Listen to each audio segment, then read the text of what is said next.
In our first talk, I've said that as time and condition permitted, we would also go a little further into anecdotes about General Albert Pike, and perhaps one that would be of interest is rather an evidence of his literary skill, his power of expression, and something of the inner poetry of the man, which made it possible for him to be so faithful an interpreter of works themselves deeply and reverently poetic. The particular fragment that I want to read is taken from a letter, and by nature and circumstances of the letter is important. Early in 1891, one of General Pike's very close friends passed on, one whom he regarded with peculiar and profound affection. And in conformity with the practices of the Masonic Order, when an active member of the 33rd degree passes on, it was customary to send certain announcements and instructions to the various Masonic bodies. This is the subject of the particular letter, which is written in the Orient of Washington, District of Columbia, the 10th day of March, 1891. Unto the bodies and brethren of our obedience, Shalom, which means, as I said last week, peace. Shalom, peace, that comes with blessing to care-fretted, weary men, when death's dreamless sleep ends all suffering and sorrow. Because it may be that after a little while, long illness will cause total disability, I must endeavor to perform with feeble hand and confused mind this pious duty to the memory of one who was my dearest friend, and whose death is my infinite loss and deprivation irreparable. A little later he adds, the poet Holmes compares an old man to one who, in company with a few friends, clings to a spar floating in mid-ocean. From it, one after another, weakened in and weary of the struggle of life, drops off into the sea, wherein is no trace of what has been, nor foreshadow of what may come, until at last only one survives, and with the illimitable sea around and under him, and the illimitable sky above him, he is the loneliest creature that lives in all the world. It is a cruel blow of ill fortune when one, who in his old age counts the years of his life by their losses, is suddenly thus bereft of another of his few remaining companions and friends. For to live in the joy that is past, of companionship and good offices, is to live in the remembrance of a dream that faints and fades away, and there is no hope of any new joy of like companionship to come. The letter is signed by General Pike, and 3 weeks after he wrote it, he died. It is his last official document to the Masonic Order. But I think the spirit of it shows something of the extraordinary gentleness and deepness of the man, and of his wonderful power to express, even when himself in his last illness, his thoughts and his solicitudes to the family and associates of his departed brother. One of the last pictures of General Pike is this one, taken probably about 1884. He is shown wearing the decoration that was bestowed upon him by King Kalakua of Hawaii. Here is the last picture, I think, also that was taken of General Pike. He is certainly one of those men who may be regarded as a birth out of time. He belonged to a very gentle classical way of life that has almost entirely disappeared from among us. So we have another little episode in his life, and as time goes on we will try to bring in others. But I think for the reason of the weight of our subject tonight that we should proceed with our major trend. Many friends and those interested are aware that Freemasonry contains certain symbolic teachings and ideas, and that in particular the Scottish degrees, so named for some peculiar reason because they originated in France, this particular group of degrees is involved in a long and panoramic analysis and study of the great symbolisms and teachings of the world, in an effort, so to say, to restore in the mind of the beholder something of the long and wonderful tradition of human effort and human achievement.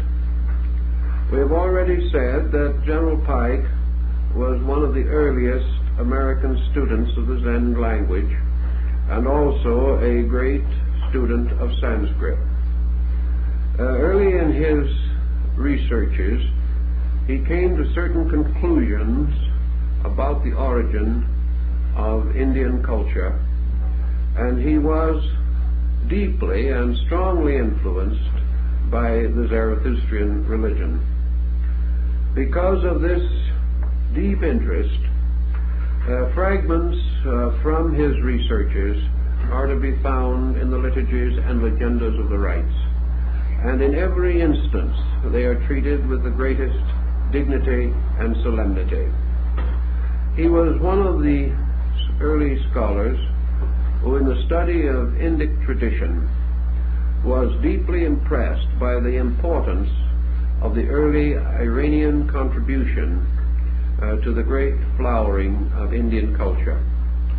And I think the fact that he made his own translations of the Zendavesta and many other of the Persian sacred and classical writings, and also an original translation of most of the Mahabharata and the Institutes of Manu, that we see he was a serious person, and that his vision in this matter should be as advanced and contemporary as it is rather surprising when we realize that in his day there was very little work in this field in the United States.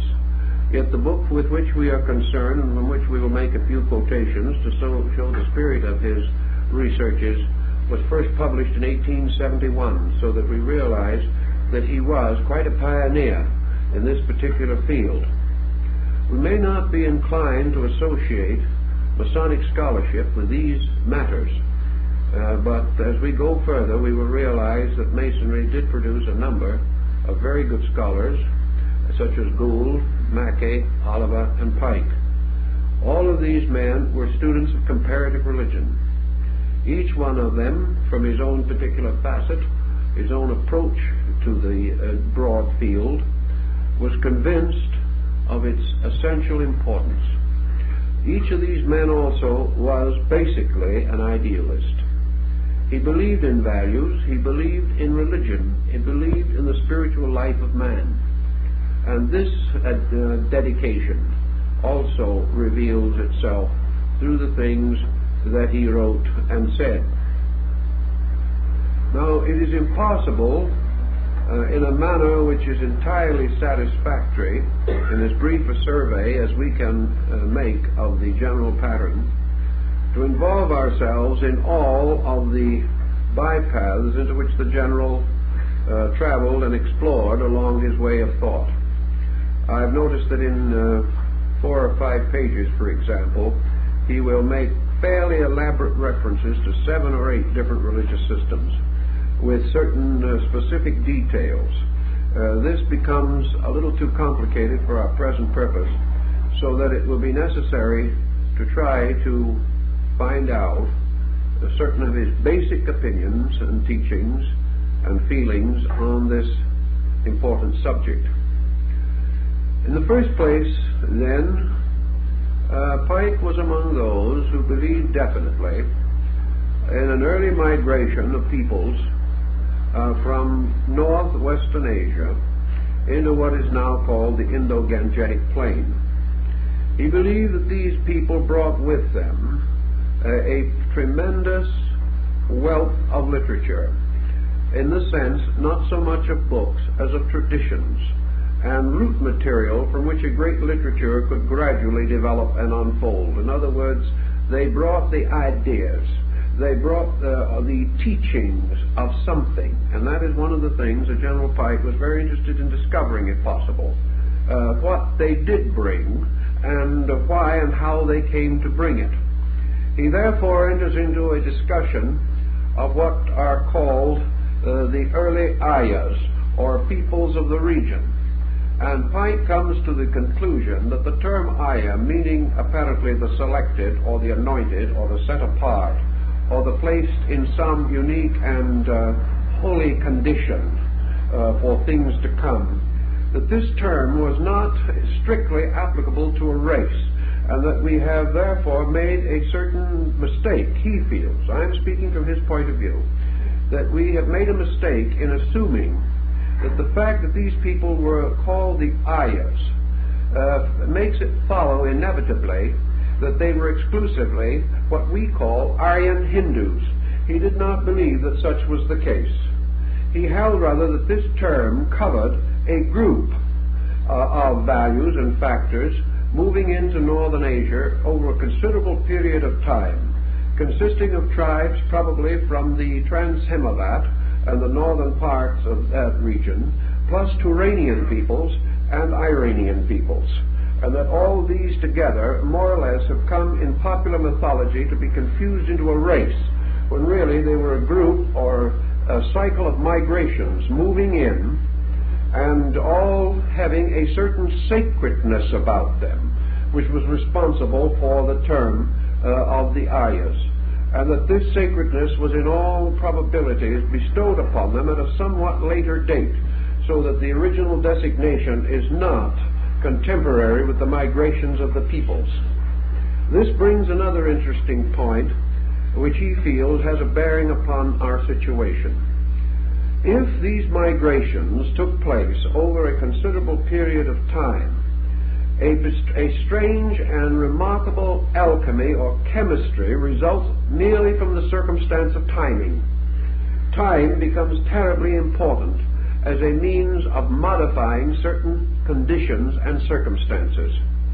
A people, for example, moving from one area into another in ancient times, carried practically their entire culture with them. Once they had made a long migration, it was unlikely they would ever return to the original place. It was unlikely that they would even make any effort to communicate with it, because they carried with them their own total life. Thus they would center into a new locality, perhaps climatically different, inhabited probably, as in the case of India, by earlier peoples, still functioning, particularly the Dravidian culture.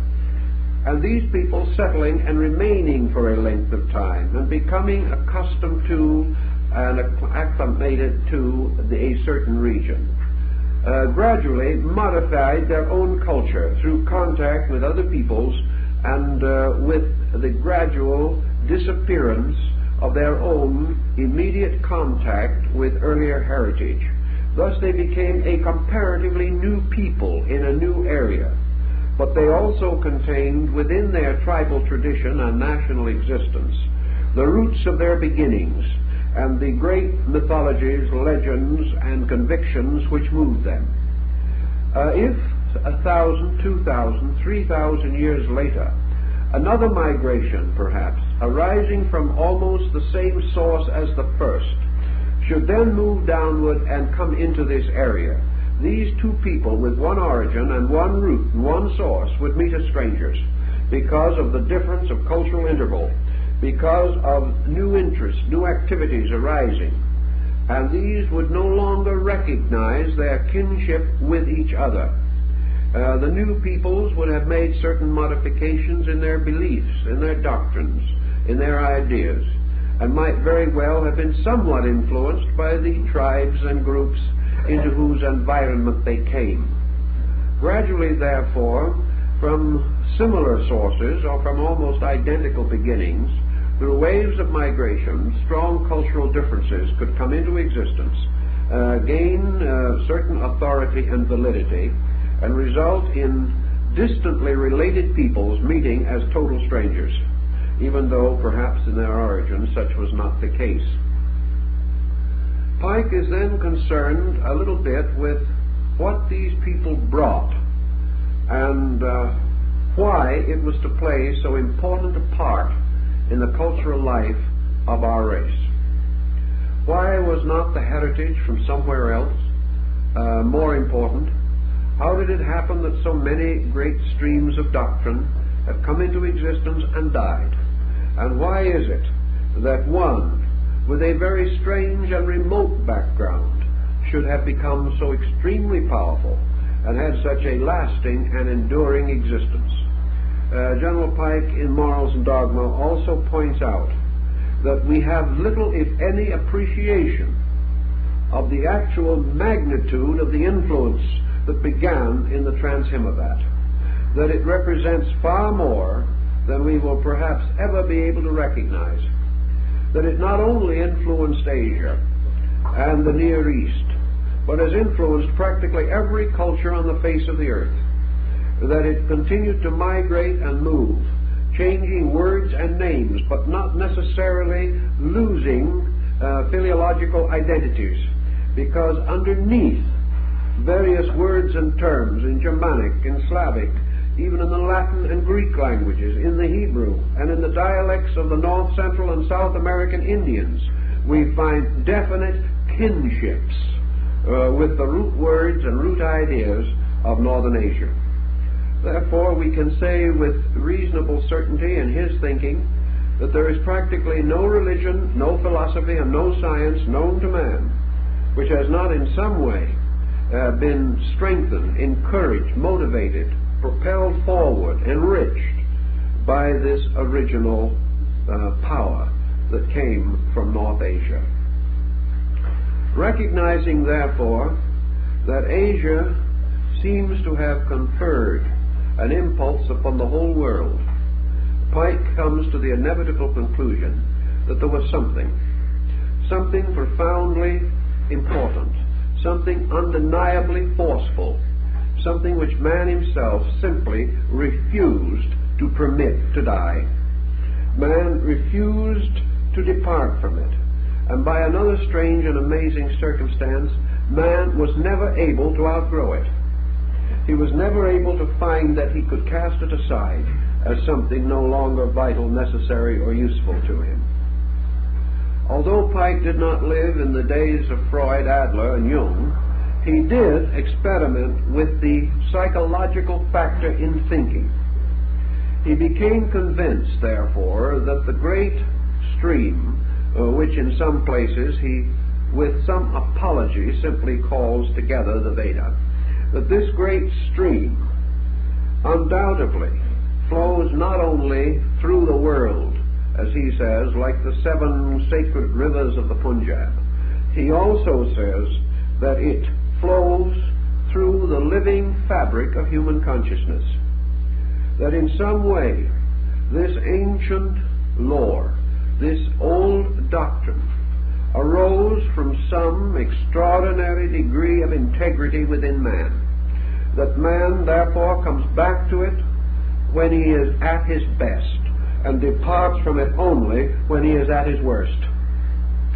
That in some mysterious way, when securities, prosperities, and indifferences dominate him, he forgets the law.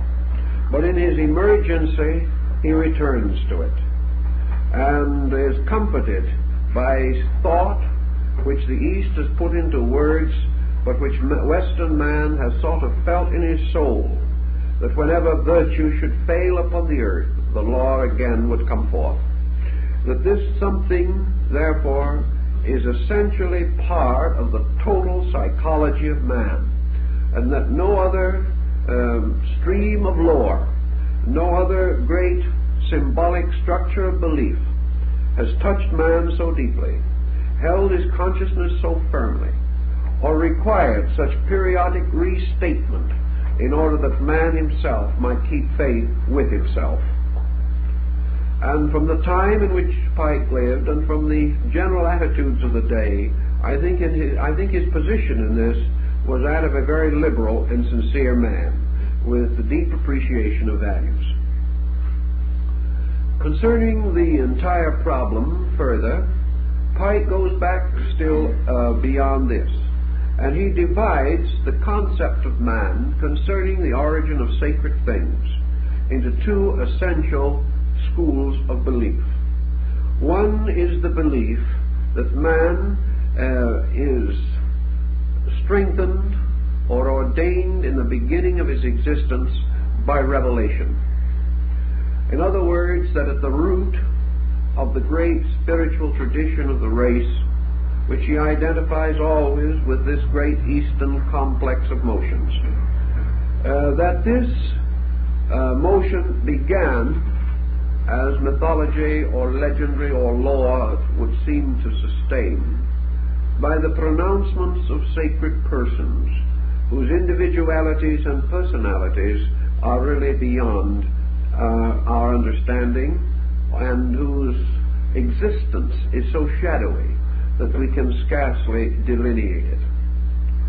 Therefore, there is the belief that certain beliefs, certain doctrines, certain systems have endurance, have inevitability and infallibility because they are revealed by God to prophets, to teachers, to messiahs, to patriarchs, and that this great motion of peoples carried with it from its root land a divine revelation, a revelation apart, a revelation to which the people and their descendants continually rededicated themselves, a revelation which in good times was strong and in poor times was weak, a revelation frequently confused and corrupted, but ever rising phoenix-like from the ashes of its own dead.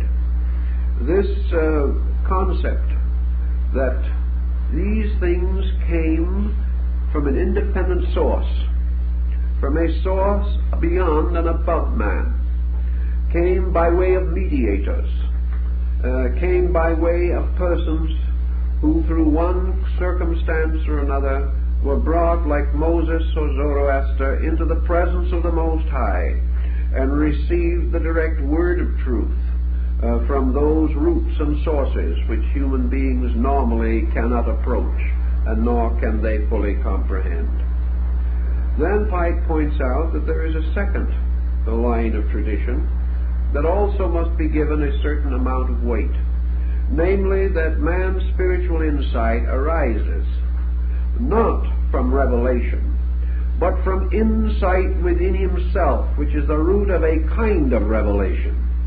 In other words, that the human being is actually releasing through his own nature that God quality within himself, that power of internal, veritable cognition, by which man causes his doctrines, his philosophies, his religions, his arts, and his sciences to come forth out of himself. That in coming forth out of himself, and therefore not following the theological structure of revelation, should not be regarded as conflict. It would only be regarded as an effort to understand the working of the one supreme power at the root of existence. Whether this working is from the sky, or from strange supernatural beings, or whether this working is outward through creation itself, Pike, I think, is inclined somewhat to value the second point of view.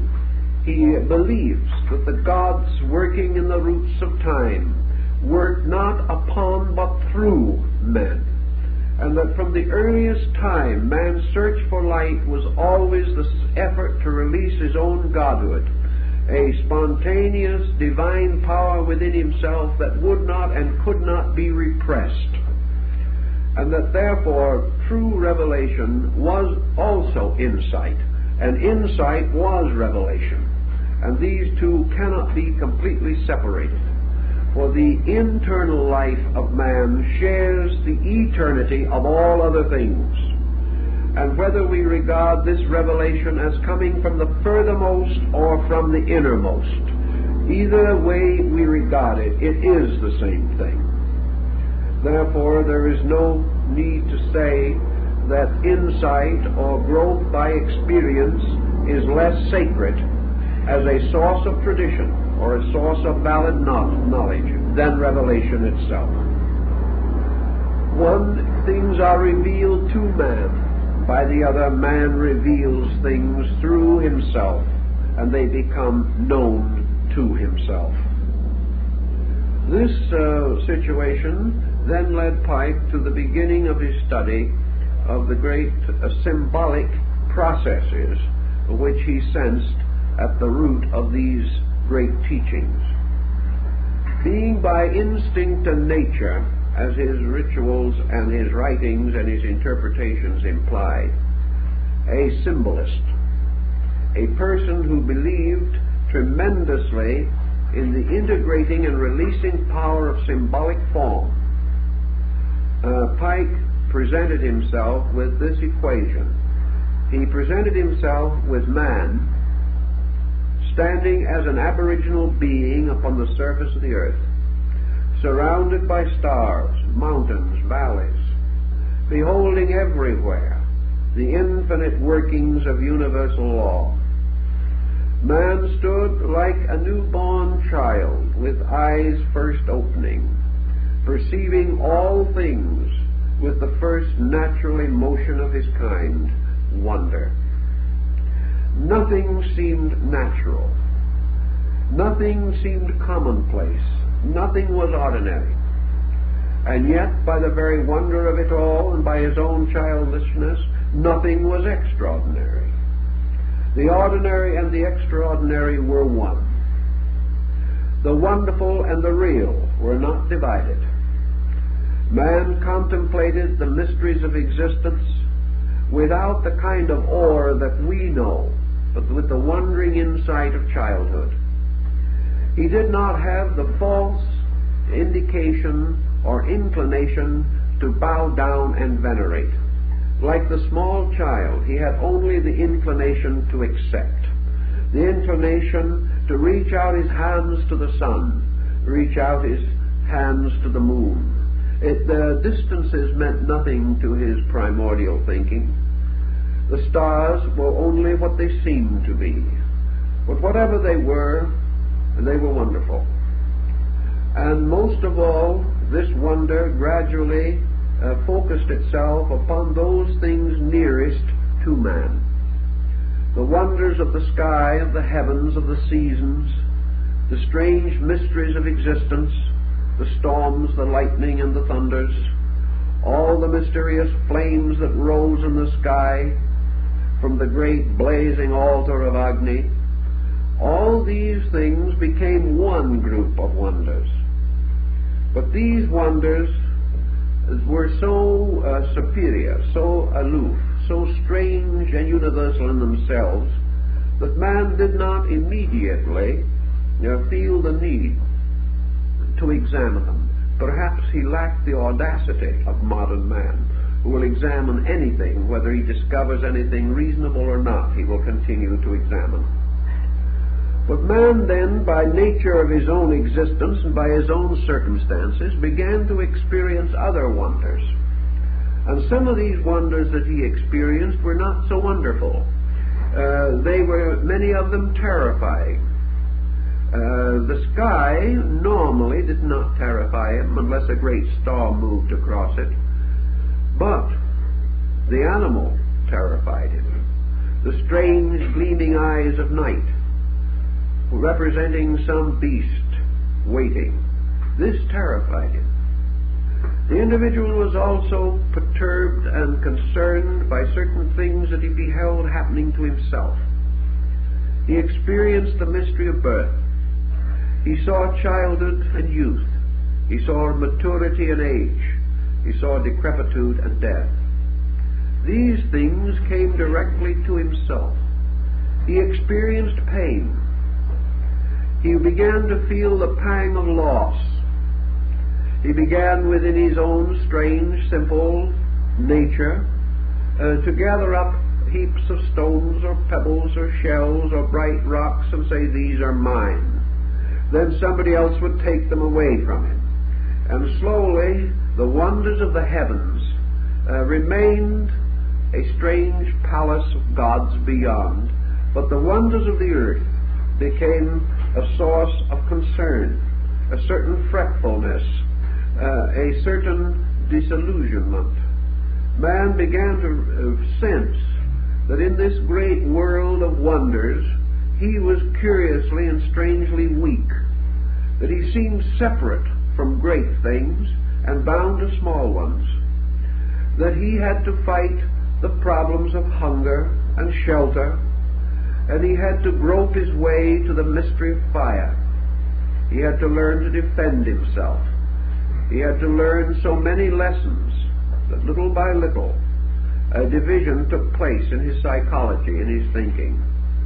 He divided life into two things, what we might term theoretical and practical. There was no division, actually, but theoretical things were grandeurs that did not directly touch him. Practical things were infirmities that he had to face every day. And in spite of everything, we see it in children growing around us. This division takes place. And by this very division, General Pike points out, the gods inevitably began to retire to the sky, because they were not quite available when man needed them here. The gods, the greatnesses, the great powers became less and less immediately accessible to man. He did try to recognize their values and their powers, but still, in spite of all his offerings, in spite of all his prayers, in spite of all his acceptances and his rejections, life came and life went. Over these strange inevitables, therefore, it seemed that even the gods had not control. And the believer and the unbeliever came finally to the common grave. Out of these situations, these modifications, another important factor seemed to arise in the early consciousness of these ancestral peoples, and that particularly had to do with the linking of heaven and earth. And in the early linking of heaven and earth, man, not yet thoroughly aware of value, inclined like the primitive American aborigine of the poem to see God in fire and hear him in the winds,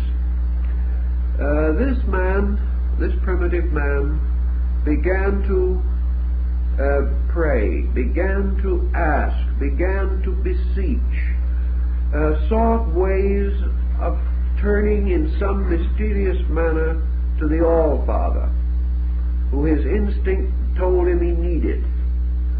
And he turned to this great world around him in search for parent, in search for that to which he could confide, that which would understand, that which had the strength and power to make all things right out of its own inevitable sufficiency. And out of the contemplation of stars and planets and rivers and seas, and out of man's common need, and out of his turning his eyes from his need toward the source of his help, slowly, as General Pike tells us, the strange, dim, but inevitable image of deity arose. Arose because man inwardly experienced it. Rose because he could cast the shadow of his own dreams upon the clouds. Rose because he demanded it, invoked it by the strangest and most subtle magic of all, the magic of necessity. And so by degrees the individual began to change the world, changing the world into mine and not mine, into heaven, earth, and hell, into wisdom and ignorance, into hate and love, and to all these polarizations with which we have gradually come to be familiar. Because this process was strangely natural, because there was about it this integrity that we do not appreciate perhaps in our confused time. It might be well to draw an analogy or take an example that would tell us something of what we mean. Suppose we say that a child born into this world was born into an absolutely natural environment, an environment in which there were no false values, an environment in which everything was honest in its own strange, mysterious, inevitable honesty, the honesty of a truth or a fact uncorrupted. And that this child, growing up in this world of facts in which there were no myths, no legends, and no lore, a child growing up building its life entirely out of only the sense of its internal need, and perhaps the very dim and distant paternal help of a great believing parent who led that child only in gentle ways. Is such a child so brought up, so given opportunity, its life not deranged or disarranged in any way by the prejudices and intemperances of a highly complicated society, this child might grow up to be an honest person. It's quite conceivable that this child would have that kind of a beginning that psychologists like to talk about, that wonderful normal background. Well, perhaps, as Pike points out, the reason why the light of life has come from the ages is because in some mysterious way these progenitors, these first uninvolved peoples, these peoples that have not yet learned to hate, these people who lived close to reality, that in some way they are the basis of the strength that we possess. They were the ones who grew up in a reality, a factuality that we no longer have.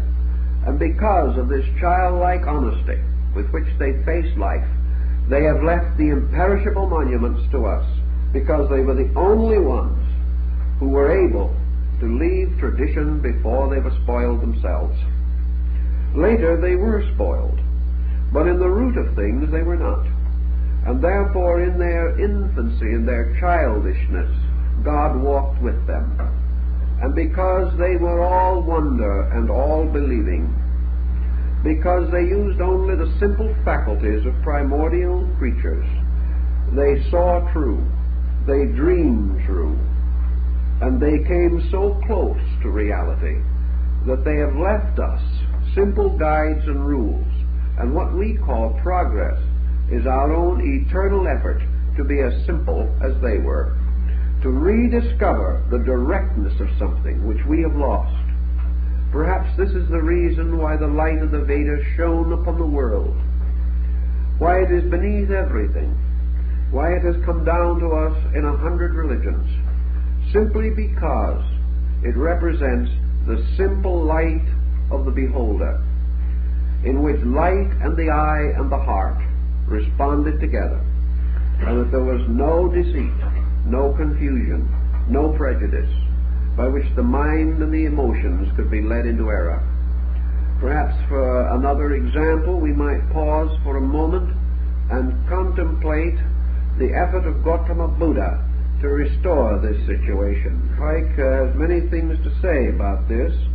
We're not here today or this evening to compare Buddhism and ancient Aryan Hinduism, but we are only trying to make a point, namely the point that we brought out last week, this mysterious power of essential cognition, that the only way to see truth is to see without preconception. The only way to intuit truly is this mysterious quietude which we must cultivate, by means of which we can truly be still and know. So Buddha says that if all of the volition of the will, all of the pressure of the machine of the sensory perceptions is brought into an absolute suspension, man then is no longer a seer. He is himself the total of the thing seeing and the thing seen without division. In this situation he cannot be deceived, because no man can be deceived who does not first deceive himself. Thus these primitive people, not being smart enough to deceive themselves, have left us a heritage relatively free of deceit. There may be many other explanations, but because of the situation we have, perhaps that is far enough in the general's thinking to show that particular phase of his mind and how he attempted to work with these problems. In his study, therefore, Pike first establishes what he might term or considers to be one of the most primitive and valid forms of human worship, and that is what he calls the worship of nature. He tells us that these ancient peoples, because of their peculiar insight, did not see nature as we do. We see nature as body. Ancient man saw nature as soul or life. We see nature as procreation. He saw it as psychic generation. We see nature as an arena or area of confused actions. He saw nature as a field of eternal motion. To him, therefore, the worship of nature did not mean that he bowed down to any ordinary weed or spear of grass that came along. Rather, man sought for and found the psychic life of nature. He saw nature as soul moving through body. He saw nature as a kind of wonderful living entity.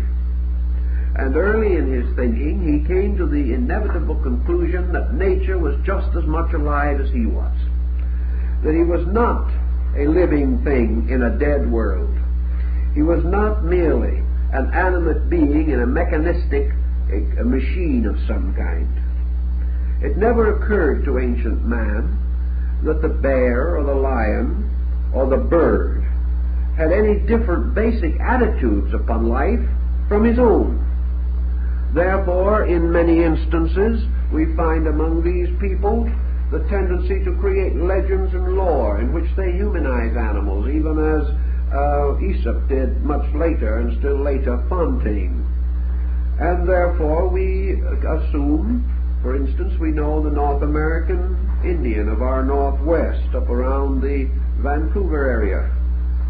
When he went hunting in the woods, he talked to the bear. When the Indian of the plain killed a buffalo, he made a ceremony, smoked the pipe of peace to the soul of the buffalo, sat down and talked with it, just as you would with another person, explaining that he was not out hunting because he wanted to kill something, but because he had to live, and therefore that he really sincerely hoped that his need would be understood, and sometime, if by transmigration he should become a buffalo, he would be perfectly willing to let a hunter kill him for the same reason. They had a really heart-to-heart talk about this thing, because it did not occur to this man that the world was different from himself. He did not believe that trees could not understand. He did not believe that rocks were dumb. Like Pythagoras, he spoke to the river, and the stream answered him. Ancient man lived, therefore, in a world of life, not in a world of death. He lived in a world in which he beheld around him all kinds of differentiated life. He beheld also within himself faculties and powers in which many attributes seemed to be united and brought together in his own more complex personality. At first, however, of course, this was not particularly meaningful to him. But the main point we wish to bring to attention is this concept of nature worship, that man found the objects of his adoration in the processes around him.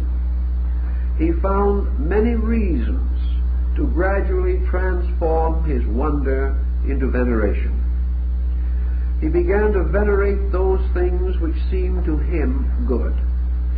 He began to fear those things which seemed to have some evil implication to himself. And out of this process of nature, and from his own perspective, he came to the inevitable conclusion that some things were better for him than other things, that some things seemed to serve him, others to offend him. And out of this, in turn, came a rudimentary concept of good and bad. And this projected against the great starlit sky of night, it also resulted in the gradual recognition of the suras and asuras, the gods and demons, the great good spirits and the evil spirits. And just as in his own world there was the conflict of good and evil, so war began in heaven. And all the different problems that he faced, he saw parallels for in the world around him. Gradually his unfolding faculties, investigating things, to point out one of the ancient adages, that the more he saw, the more completely he became frightened. While he accepted without question, he was at peace. The moment he questioned, he found proof for questioning. Whatever he looked for, he found. And in this seeking and finding, good and bad, simple doctrines and simple ideas gradually became more and more involved, until out of them the ages have produced most complicated theological systems. Primitive man, Pike tells us without reservation, as we have said, regarded the world as alive. Plato refers to it as the holy animal crawling through the sky. Ancient peoples, some felt that the world was a great turtle. Others that it was an elephant standing on a turtle's back. But whatever they thought it was alive. It was the body of a great being. This great being was, in a way, the composite symbol extended from themselves. And this great being, which was the world, became gradually also the visible symbol of the invisible power of God. And as man is a soul in a body, so God is a soul in a world. And that this world soul, therefore, like the human soul, sustained and supported this body. Man beheld himself growing and failing. He saw youth and age, and he therefore contemplated the great procession of the ages. He contemplated the birth and death of worlds. He applied all these ideas of his own experience to the universe, and out of his own experiencing, he fashioned by degrees the ideas that were to be great and wonderful to him. And in the course of his time, and in the way he lived, the universe divided into really three parts. One part was heaven, the great vault of Indra, the sky, the great being whose body was filled with countless eyes. This tremendous and wonderful God, the God of the firmament, the God that was the ancient God, like the Shanti of China, the old one. And in the course of his time, just as this God slowly disappeared under the conditioning attributes of man's own investigation, so little by little the great old God, though not forgotten, though not denied, passed generally out of our common apprehension. It was no longer enough that simply the great sky God was there. This deity began to express itself through its progeny, through specialized and specific attributes, qualities, and appearances rising out of itself. And just as in most religions a Messiah has gradually taken the place of the original deity, so somewhere along the path of this great migration of peoples, the great old God sort of retired, regained new interpretations, was given new appearances, was fitted into other faiths, many of his attributes remaining, but the one attribute which he originally possessed was gone, and that was totality. Instead of totality, man recognizing that unity is never divided, but that division takes place within it, in the process of division, man loses sight of the unity. Therefore, it was, according to Pike, at a very ancient time, it is said that the great God became more or less a martyr, was disfigured, took upon himself sackcloth and ashes, concealed himself in the body of the world, and was then known only from his appearances in the world. And as Aryas, the great god of the Greeks, was defamed, injured, afflicted, mutilated by those who sought to steal his empire, so the great father deity of the Aryas was gradually obscured until he appears again only as the eternal penitent, the eternal mendicant, the one who must bear the burden, the sin, and the misery of all things. Then in his own place come forth the things out of himself, and they take dominion over him. For once in the great Nordic land there was a one-eyed giant by the name of Ymir. This great giant ruled alone and forever in Gunungagap, the great gap in space. And then there came forth from the body of this great giant its own offspring or progeny, and they turned upon it and slew it, and from it they made the world. Now this, in a sense, is something that Pike feels sure that this particular story originated in Asia. He feels so because to him it is the perfect explanation of the peculiar situation in which the Hindu deity Brahma has become involved in the course of time. Namely, that while still recognized with certain definite veneration, it is also true that this deity is valued, is important, is conceived as great, somewhat in a different or mysterious way. For it is his own Son that brings him back into life and light again. He is the victim, or he is the sufferer who is redeemed by his own Son Vishnu. And it is only through the will and love of Vishnu that Brahma is again born, and is born, of course, upon the lotus blossom while Vishnu sleeps upon the serpent of eternity. And Pike has something to say about this which I think is important. And it's interesting to us because of the time, as I say, in which it was done, in comparison to the tremendous amount of literature that we have today.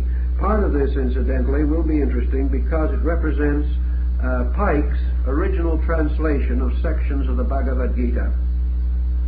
He tells us, as Rama, the epic hero, armed with sword, club, and arrows, the prototype of Hercules and Mithras, he wrestles like the Hebrew patriarch with the powers of darkness.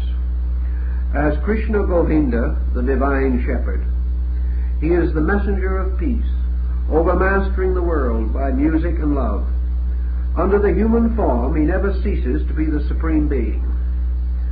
The foolish, he says in the Gita, unacquainted with my supreme nature, despise me in this human form, while men of great minds, enlightened by the divine principle within them, acknowledge me as incorruptible and before all things, and serve me with undivided heart.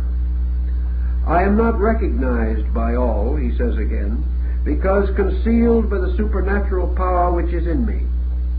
Yet to me are known all things past, present, and to come. I existed before Manu. I am the Most High God, the Creator of the world.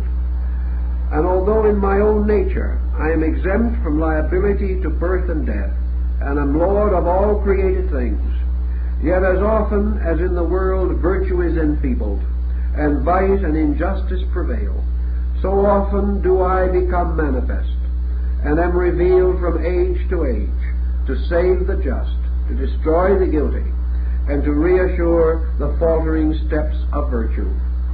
He who acknowledgeth me as even so, doth not in quitting this mortal frame enter into another, for he entereth into me. And many who have trusted in me, and have already entered into me, being purified by the power of wisdom, I help those who walk in my path, even as they serve me. This he then explains in the sense that the great deity, the great simple collective unit power, the inevitable, the unmovable, the unchangeable, the essence of all things, that which is both being and becoming, this being was originally held under the symbolism of sky. It was held also under the alternating symbolism of day and night sky. And it was held in a mysterious way that night revealed the splendor of the sky even more than did the day. Therefore, the sky in day was obvious or evident. The sky in night was a host of gods made visible by the setting of the sun. And in this came another thought, that the sun, representing ego, representing selfness, representing in a way the light of reason, while it shines, the great God is not seen in all his splendor. The heavens become merely background to the light of the sun. But when the sun fades, the heavens come forth again, and the grandeur of the eternal once more shines down from all the points of light in the sky. Psychologically, then, the essential idea is that this totality gradually passed from the consciousness of man to be buried in the particulars of his own interests and observations. The great God was no longer the sky dweller. He was no longer the being remaining forever, sustaining and moving all things. He became rather the neighbor, the close one. He came to be the present help in time of trouble. His powers were invoked by men, and this deity was believed to be able to answer all of these prayers, and from his great celestial universality could descend even to nourishing the particular and peculiar desires of mortals. Thus something happened, and this thing that happened was that the supremeness of consciousness, represented by this deity, gave place to the limitation of ego, the rise of selfness both in heaven and in man. And the selfness in man resulted in the emergence of the self-hero in heaven. The rise of individuality, individualized deity as far as human experience was concerned. This again became a very important factor in the gradual rise of systems. Now, another point that Pike makes a great deal of is the emergence at a comparatively early time of groups, classes, or peoples, not only in the term of a great migration, but in the term of the common life of man to the source of light. And this nearness is usually accompanied by a strange failing of outward parts, a strange detachment from the world. In other words, the prophet, the great teacher, as Buddha later said, has gone forth into homelessness. He has gone forth into a strange universal citizenship. He moves again toward the sky and with the sky. He was naturally inclined to seek the wilderness, to go forth to pray and to meditate. And the emergencies that always led him into these courses were the same emergencies: the need in himself and his instinctive sorrow for the need in others. These things always have divided some people from the rest. And somewhere in this great early time of things, the beginning of great institutions began to take place. Pike says that the mysteries of the Greeks, Egyptians, and Romans were all derived from the mysteries of Persia and India.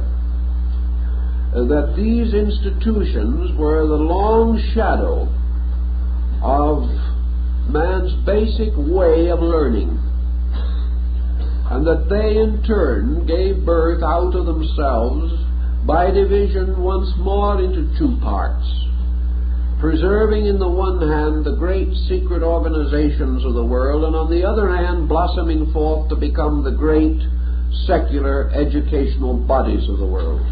These two divisions happened. That part of learning which turned back to the contemplation of cause became religion. That part of learning which turned to the contemplation of self became philosophy. And that part of learning which turned to the contemplation of nature became science. And these things were all just the way in which some primitive man seemed to turn his head. If he turned it one way, it was one thing. If he turned it the opposite way, it was the other. Not literally and physically his head, but his point of view, his perspective, his use of the faculties with which he had been endowed.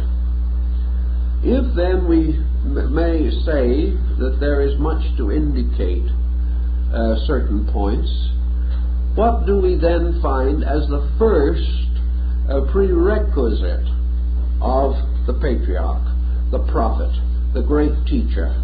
Not just the aged one of today, but the great patriarchal figure that stands like Manu against the dark and mysterious curtain of history.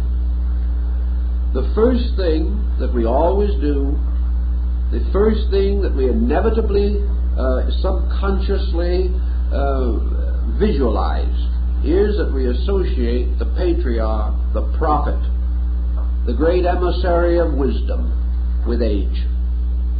We instinctively, in our psychological experiences, always think of the teacher self and visualize this teacher self in dream or vision as an ancient and venerable person. Now, the reason why this began in the beginning was probably much simpler than we think. It was not due to the fact that man had a particular artistry in this respect, or hit luckily upon the patriarchal figure as a symbol of authority. What actually happened was that as soon as man recovered from the first impact of survival, he began to recognize that he had to preserve the vital value of age. So the first teachers of primitive man were the elders. The rest were out hunting and working.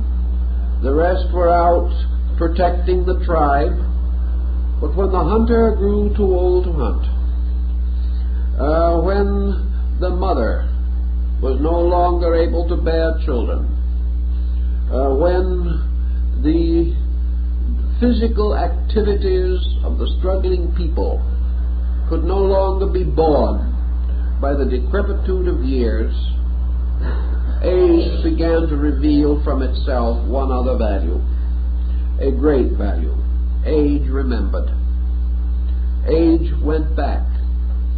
Age began to speak with the wisdom of years, of experience. Age had already been through these problems many times.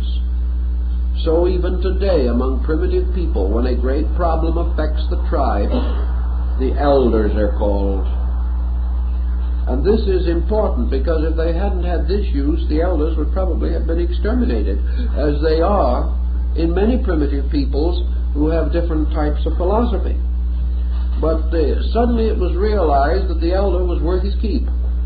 He was worth his keep and worth his food and worth also the admiration of his people, because he spoke with the long memory. as it was called. He knew heroes then dead and could describe them to the living. He could remember the great king whom the children had never seen, but whose wonderful deeds they wanted to hear about. He could remember the seasons and the great storms of long ago, and he could remember the places where he had gone to hunt, and where certain symptoms indicated that game would be plentiful. He could tell them from long years what the clouds meant and when the rain would come. He also had all the lore of his people, and as time went on, he became the great gossip, and was only one step between gossiping and deification. It all depends on what you gossip about. When you remember the private secrets of your neighbors, it is gossip. When you remember the great secrets of life, it is wisdom. And the olds and the truths and the ones of the long remembering became gradually the symbol of man's wealth of heritage. And so against the background of our culture will be seen the shadowy forms of the great rishis, the great sages. Maybe they were mortals, and maybe in their own day they did not look nearly so venerable. But today they are venerable. Today they represent to us the voices of the past, as Pike calls them, the voices of the great shepherds, the voices of those who remembered the stars, the strange voices that speak with echoing tone down the corridors of time, the voices of the old ones, and their voices are rich with words of wisdom. So in the rise of things, the rishis, the saint and the sage, came to be regarded as the companion of the gods. Not only did they seem to resemble him, but he seemed to resemble them. And when they spoke, it seemed that the gods were speaking, for the greatness of years was speaking. In these days also, again, the rather simple and direct life made possible this kind of memory, and by degrees the young ones came and sat around the feet of the aged one, and from him they received the Orenda of the Iroquois, received not only the story, but the strange vitality of dedication. They were part of something. In their veins flowed the blood of the heroic past. They were the heirs to the things the elders told them, and when one by one the elders slipped away, they in turn became elders to carry on the sacred heritage. So in the circle of the old ones was the history of the people, the mystery of its faith, the story of its dreams, the account of its migrations, and perhaps most of all, the wonderful reports of the heroes, the descriptions of things, so that the old one would say, "This my father told me," and the children would sit around and listen. And in the strange process of listening, they became citizens. They became directed in their own lives. They began to see what it meant to be remembered. And each of the young ones said to himself, "I shall so live that those who come after me shall remember me among the heroes." Little by little the virtues of the tribe were inculcated in this way, and as this body of lore became greater and greater, came with it also the skills, the crafts, and the knowledges of the people. Here also were not only the historical records, but the laws, and legislation moved out of the great mystery of the circle of the elders, the ancient ones of the earth, as they have been called. And from them, as from the lips of Manu, have come the laws. So in the Pike says, somewhere in the mysterious hinterland of man's thinking, there sits at the very beginning of this great Iranian Aryan migration this strange, mysterious circle of the ancient ones of the earth. The ones to whom it seems all knowledge must be traced. All ideas seem to originate from them. All records, all reports of old times flow through them. They are the link between man and his own origin. All the wonderful things that he wants to know and he wants to believe. Now, is it really actually a fantasy at all, or is this a sober truth?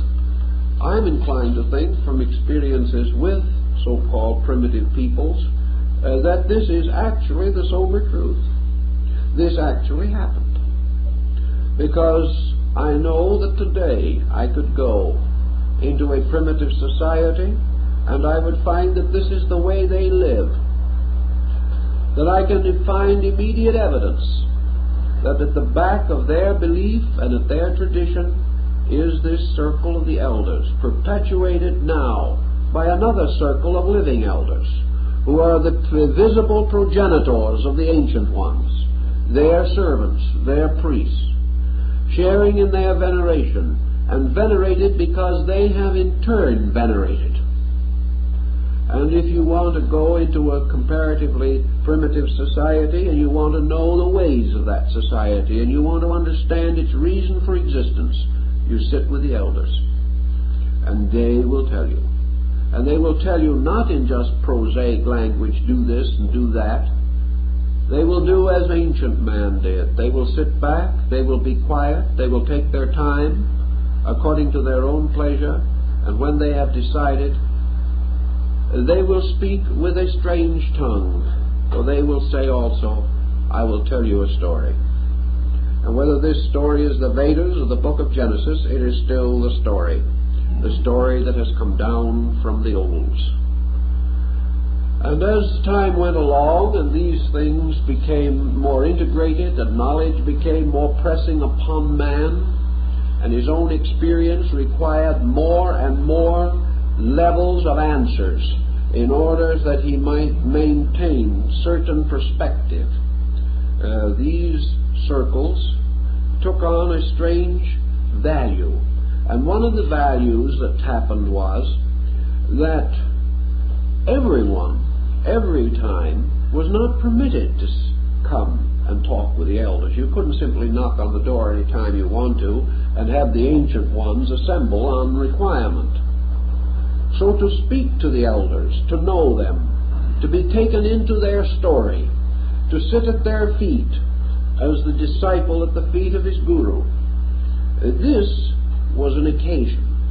This was something that might not happen often, something rare, something you had to live for and build for.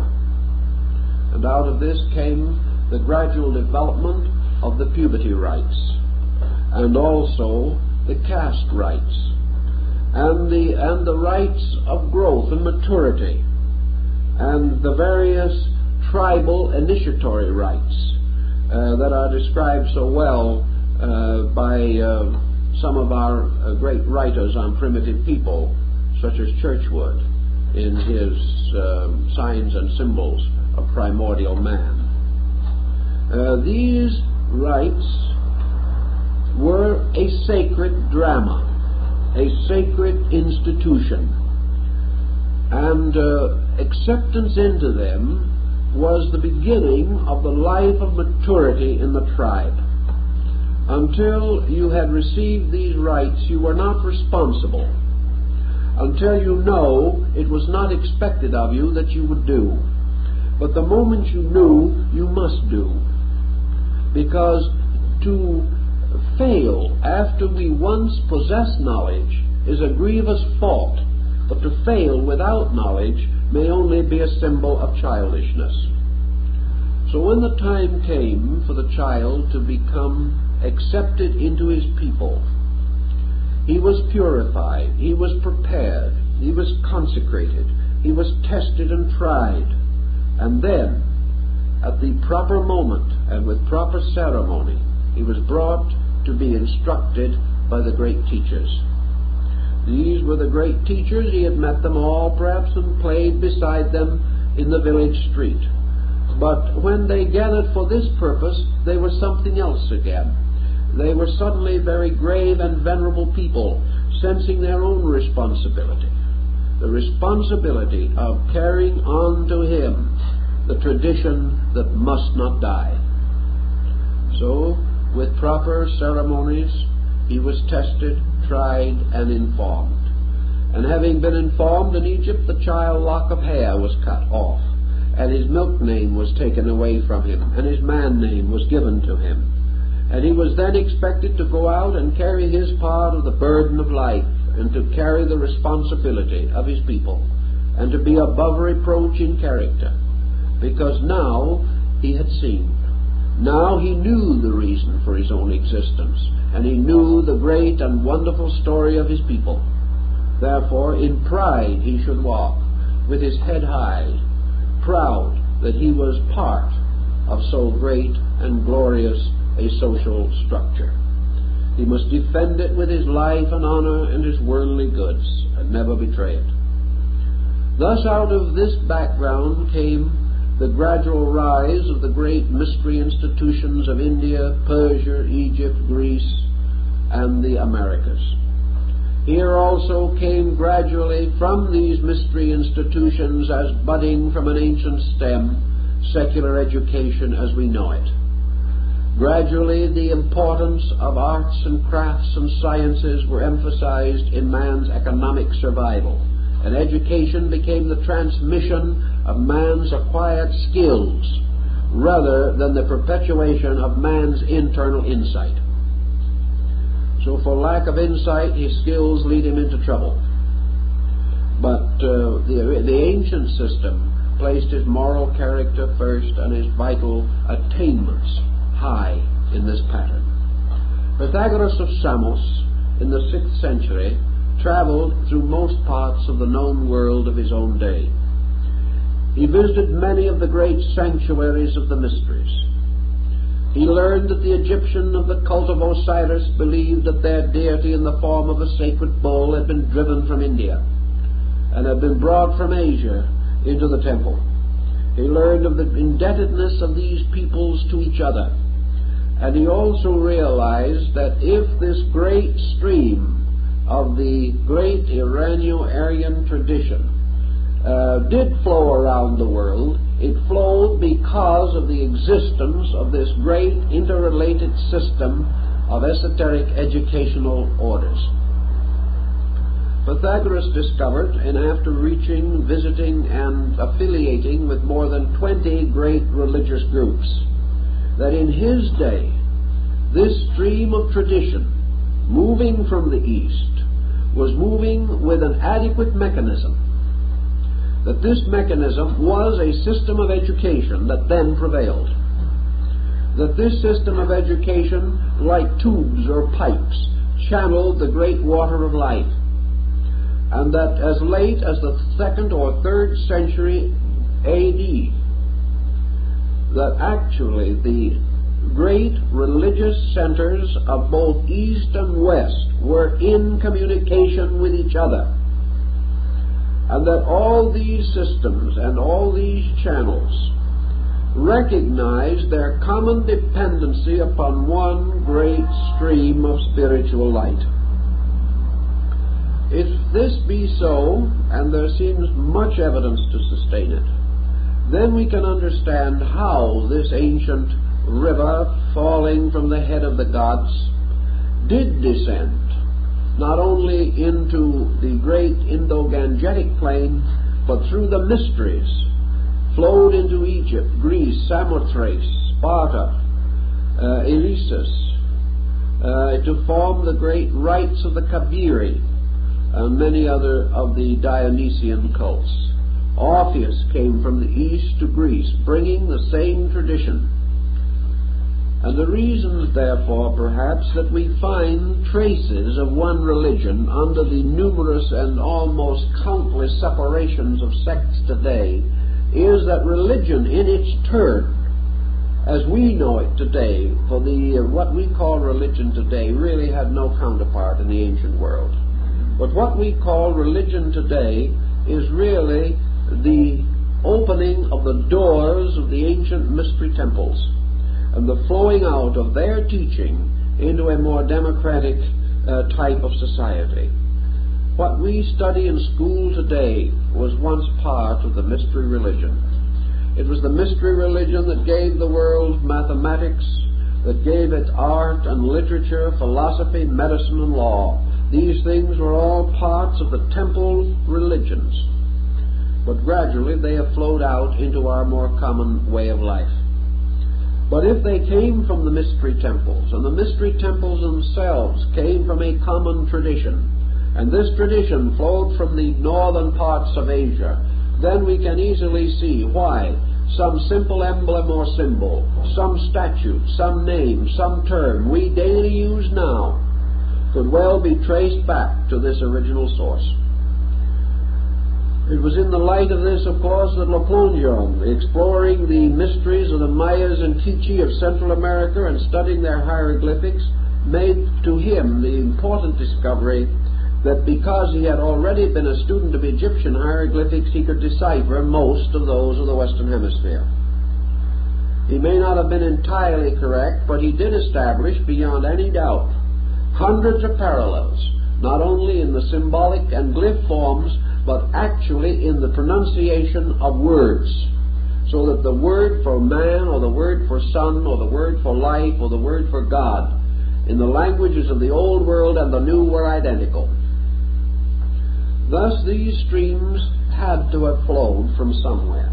We may want to take the idea of spontaneous generation of these ideas in isolated areas, and if we had to, we could contemplate the possibility that all men reaching a certain degree of culture would come to certain common conclusions about things. This would be suitable if we could not establish the bridges by means of which we know that in a still simpler way the migrations of peoples and the unfoldment of learning in all of its branches would carry this knowledge, this great stream, without strange, mysterious, or psychological circumstances. It is as common as the bow and arrow migration or the swastika migration or any of the other primitive, symbolic, migratory patterns by which we have learned to measure the travelings and adventures of peoples. We know that these things could have happened. We know that almost certainly they did happen.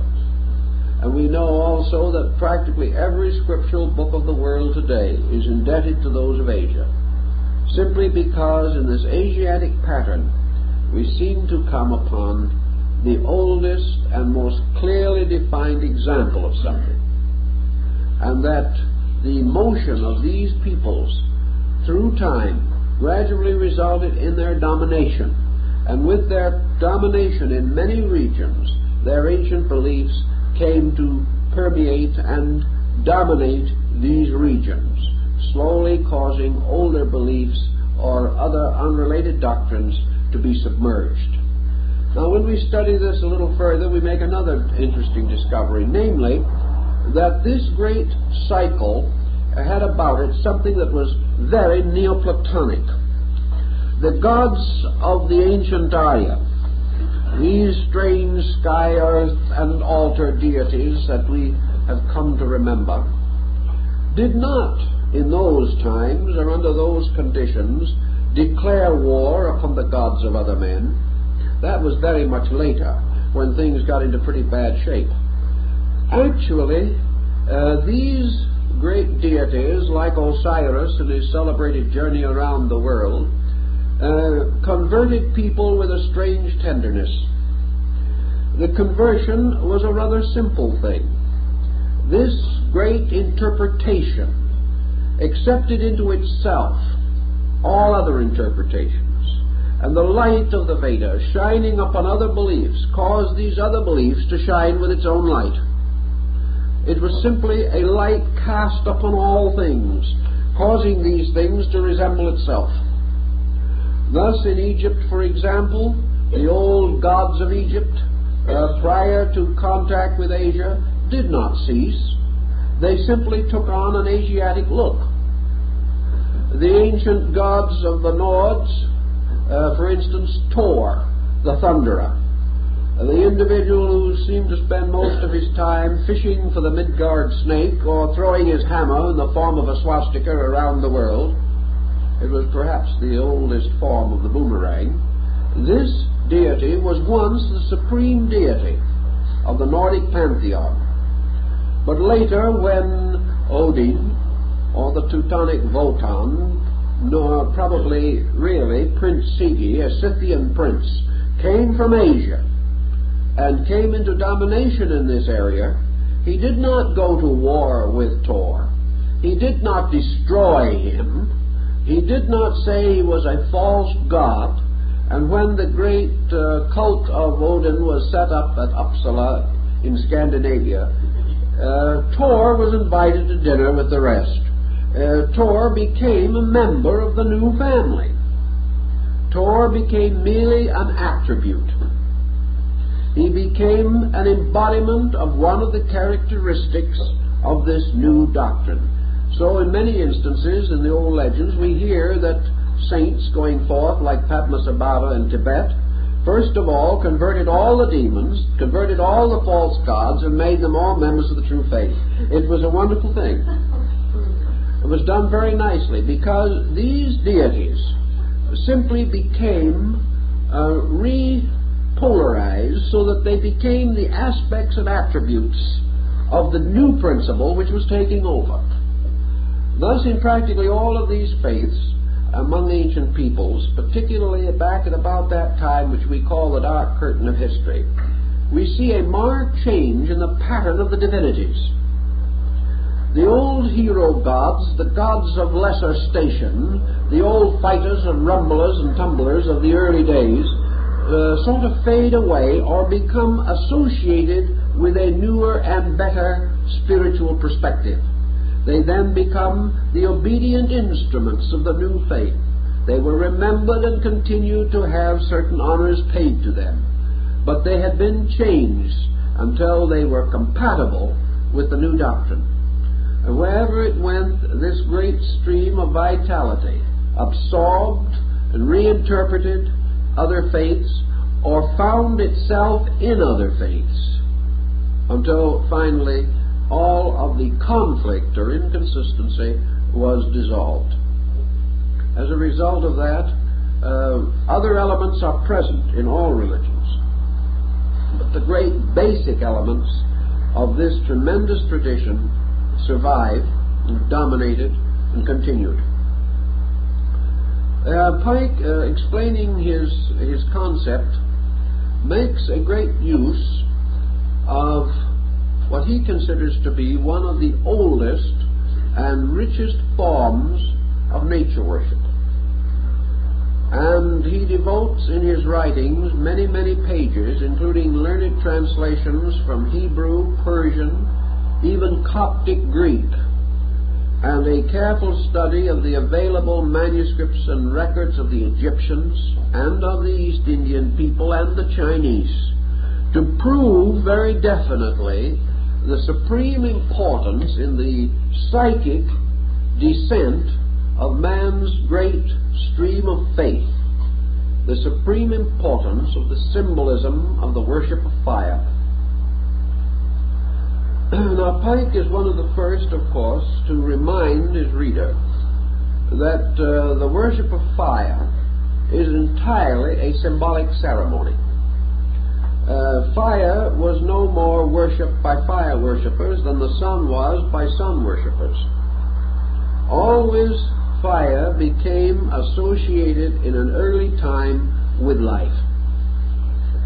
Fire was the first discovery that completely altered and changed the destiny of man. Agni, the spirit of fire, like Prometheus, was one of the first great friends of man. Fire to primitive man had a series of mystical connotations. By means of fire, it seemed that man could create life. He became a magician. He could invoke radiance out of darkness. Fire had many, many meanings to him, but perhaps its greatest and most important meaning was life. Fire was a life in his keeping, a life that he could tend. Fire was upon an altar, and he could bring his offering to it, and he could protect the fire, and the fire became the symbol of his own stewardship to eternal life. Man began to associate the extensions of the symbolism of fire with innumerable moods and attitudes of his own. Even today, we have the term very closely associated with a great many of our psychological, most subtle implications of thinking. We say that an individual is inflamed with an idea. We say that he is fired by a purpose. We refer to the rise of intellectualism in man as the blazing forth of a spark. We know also that fire was associated with heat and warmth with body, and that death for man was the going away of the fire, going away of the heat, going away of the warmth. A Muslim scientist many centuries ago, attempting to determine the nature of the life in things, performed dissections or vivisections upon living animals. And at one time he placed his finger on a certain point in the pulsing heart of a living animal, and immediately his finger was blistered. He found there a point of great heat, and he became quite concerned with it and wrote considerably on the subject. But life is heat to ancient man, and the fire in man burned upon the matchless altar of his heart. The heart was the sanctuary of the flame. The flame was life. When the flame burned, man lived. When the fuel perished, man died. Buddha, in one of his discourses, goes into considerable detail in a symbolical use of fire.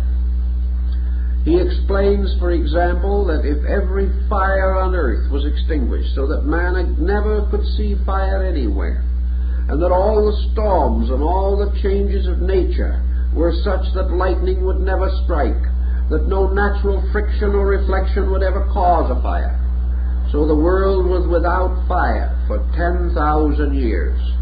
And then, if there be a person to do it, flint is struck against steel and fire is born again. Fire is everywhere, silently, secretly, unknown. But it must be brought into manifestation.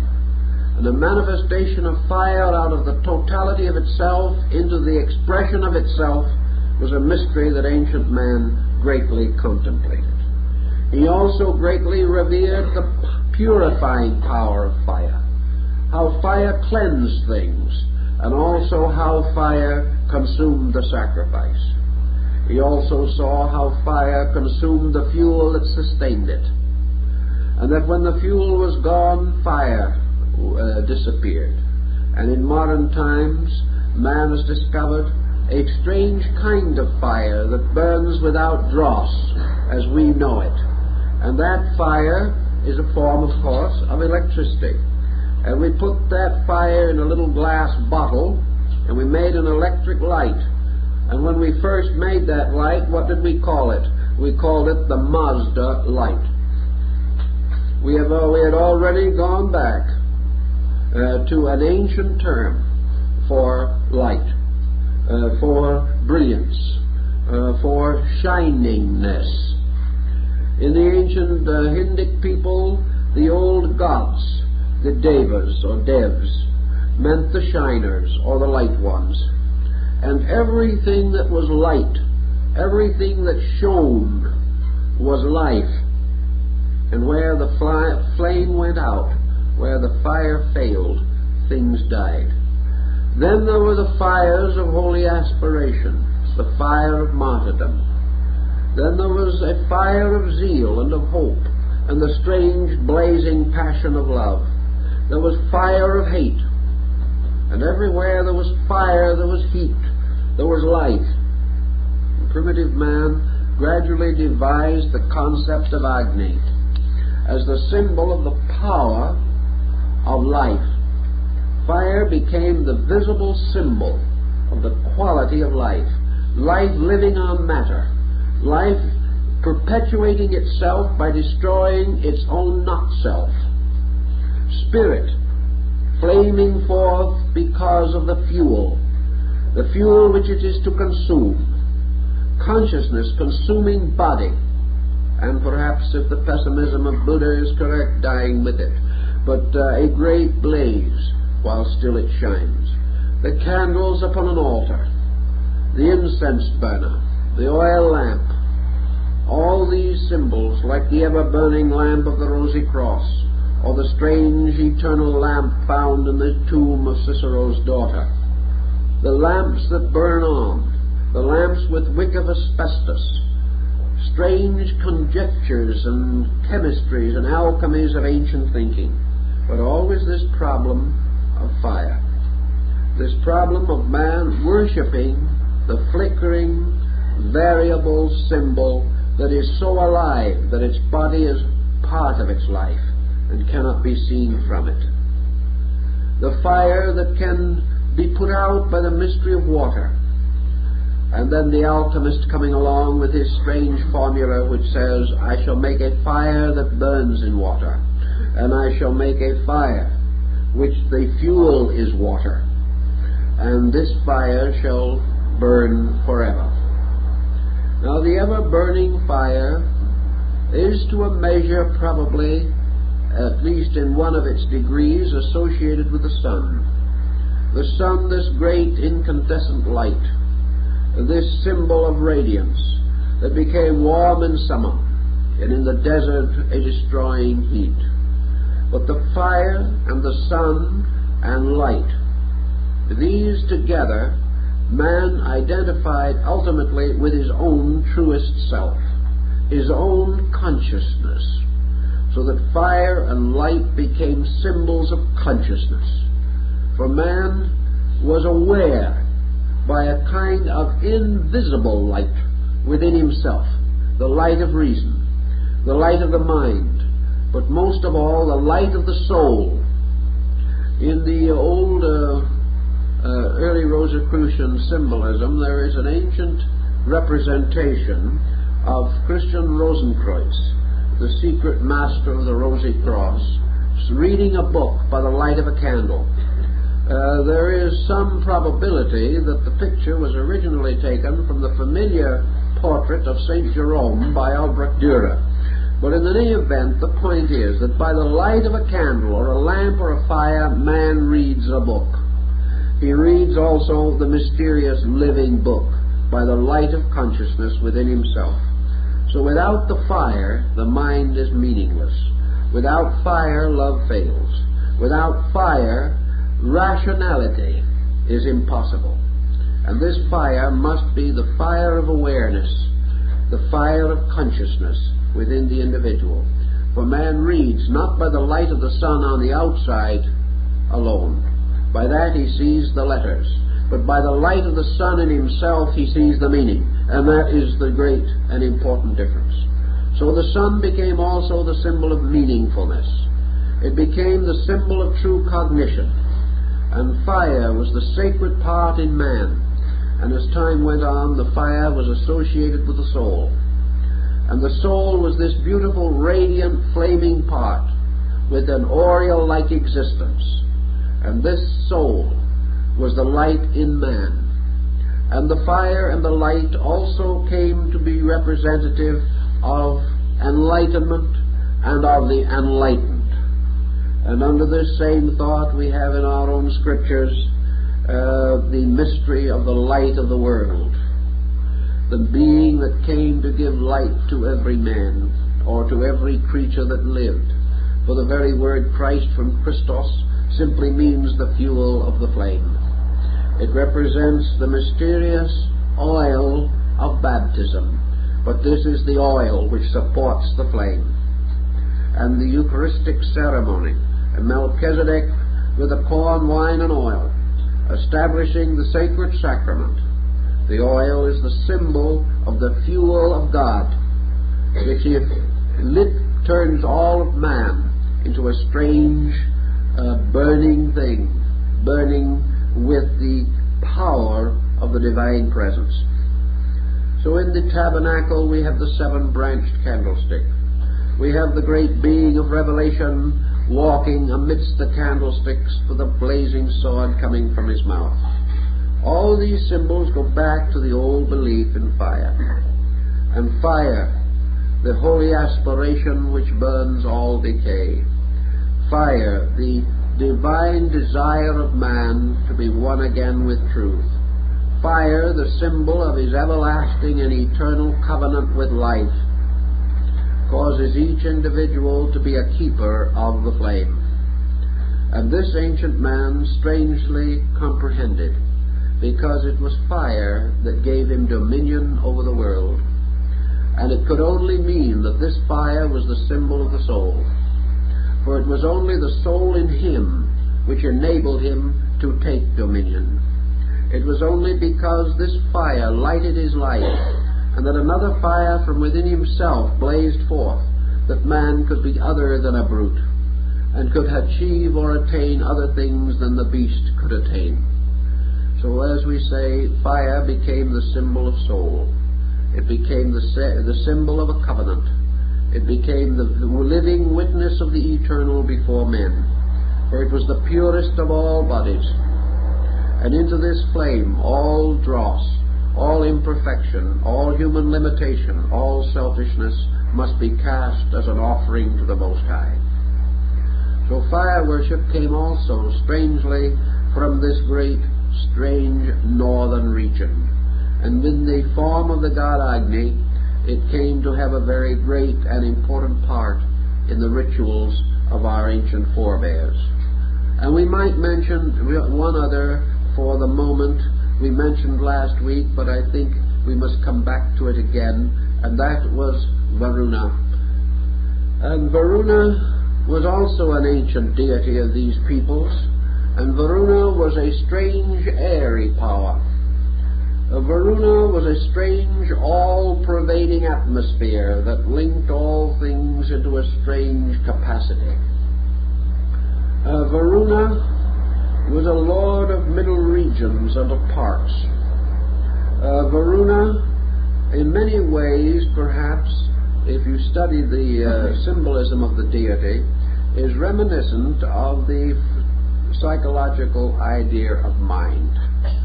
Varuna is an intellectual atmosphere, a wind deity, a god of motion and of moving things, a god invisible but made visible by consequences, a deity that also went through innumerable vicissitudes, as General Pike points out. But we have here then sky, fire, and air. Or, as we also suggested in the other discussion that we had, there are certain parallels between Varuna and ether. Not the air as we know it, but the etheric humidity, which science has invented as a hypothetical medium between energy and matter. Thus, as Heraclitus tells us, this peculiar humidity can also be a water deity, or a deity of humidity, or a deity of fertility. And in the, as we told you last time, out of the names of these deities and out of the patterns of them, we gain the elements of the divine name in the ancient ritualistic language.